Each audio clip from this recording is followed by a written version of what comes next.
సింపుల్గా హెవీ మసాలాస్ లేకుండా లైట్గా ఉండే చికెన్ కర్రీ రెసిపీని మేము ముందరికి తెచ్చేసాను.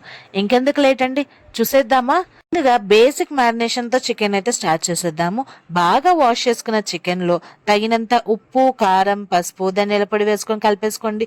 ముక్కకి ఉప్పు కారం బాగా పట్టేలాగా కలిపేసుకోండి. ఎంత కలుపుకుంటే అంత టేస్టీగా ఉంటుంది. సో నెక్స్ట్ కడాయి పెట్టేసుకుందాము. ఇందులో సింపుల్గా దీనికి కావాల్సిన ఇంగ్రీడియంట్స్ అయితే చెప్పేస్తాను. ఏం లేదండి, ఆనియన్స్, పచ్చిమిర్చి, మెంతం కూర, కరివేపాకు, పుదీనా, అంతే, టమాటో ప్యూరీ. సో హీట్ అయిన ఆయిల్లో సాజీరా, జీరా వేసుకోండి. సాజీరా ఆప్షనల్. సో 2 యాలకులు, 1 ఇంచు దాల్చిన చెక్క అండ్ 2 లవంగాలు. బిర్యానీ ఆకుంటే అది కూడా వేసుకోండి, అది కూడా ఆప్షనల్. సో ఇవి కొంచెం బాగా ఫ్రై అయిన తర్వాత మనం సన్నగా కట్ చేసుకున్న ఉల్లిగడ్డలు దాంట్లో వేసేసుకొని బాగా ఫ్రై చేసుకుందామండి. ఈలోపు ఉల్లిగడ్డలు ఫ్రై అయ్యేలోపు మ్యారినేట్ చేసుకున్న చికెన్లో మనం పెరుగు వేసుకొని బాగా కలిపేసుకుందాం.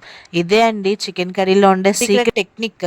సో ఇలా బాగా కలుపుకున్న తర్వాత ఆ లోపల మనకు ఆనియన్స్ అయితే హీట్ అయిపోయాయి, ఫ్రై అయిపోయాయి కదా. సో అందులో జింజర్ గార్లిక్ పేస్ట్ వేసుకొని బాగా కలిపేసుకోండి.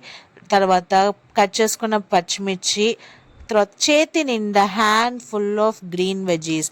సో పుదీనా, మెంతం కూర, కరివేపాకు అలా వేసుకొని పుదీనా, మెంతం కూర వేయంగానే స్మెల్ వస్తుందండి. ఆహా, నాన్ వెజెస్లో ఇదే అండి సీక్రెట్ రెసిపీస్. తర్వాత మ్యారినేట్ చేసుకున్న చికెన్ బాగా కలుపుకుంటే ఆహా స్మెల్ వస్తుంది, బయటికి వరకు డోర్ వరకు స్మెల్ వస్తుందండి. అలా ఒక 15 నిమిషాలు వదిలేస్తే చూడండి వాటర్ ఎలా ఊరాయో. సో నేనైతే చుక్క వాటర్ కూడా వేయలేదు, కానీ వాటర్ చూడండి ఎట్లా వచ్చేసాయో. ఇంకా ఉడకాలి. సో దీంట్లో మనకి ఈ స్టేజ్కి వచ్చిన తర్వాత టమాటో ప్యూరీని అయితే యాడ్ చేసేసుకుందాము. సో నేను 4 టమాటోస్ వేసుకున్నాను. మీ గ్రేవీ కన్సిస్టెన్సీకి తగినట్టు వేసుకోండి. టమాటోలు ఎక్కువ వేస్తే తీపి అయిపోతుంది, గుర్తుపెట్టుకోండి. సో ఇలా బాగా ఉడికిన తర్వాత చూడండి వాటర్ ఎలా వచ్చేసాయో. సో దీనికి మీ గ్రేవీ కన్సిస్టెన్సీకి తగినట్టు వాటర్ వేసుకోండి. నాకు ఇంకా కొంచెం గ్రేవీగా కావాలి. సో నేను 1 గ్లాస్ ఆఫ్ వాటర్ అయితే వేసుకుంటున్నాను. సో ఇలా వాటర్ వేసుకున్న తర్వాత చికెన్ని అలా ఒక 10 నిమిషాలు వదిలేసేయండి, అదే ఉడికిపోతుంది. మొత్తం చికెన్ కర్రీ జస్ట్ ½ అన్ అవర్లో అయిపోతుందండి. ఈజీగా, టేస్టీగా, యమ్మీగా ఉంటుంది. ఫైనల్గా కొత్తిమీర కానీ, కసూరి మెతి కానీ హాట్గా సర్వ్ చేసేసుకోండి. చపాతీతో కానీ, రైస్తో కానీ కాంబినేషన్ చాలా బాగుంటుంది. కలర్ రైస్ అయితే ఇంకా యమ్మీగా ఉంటుంది.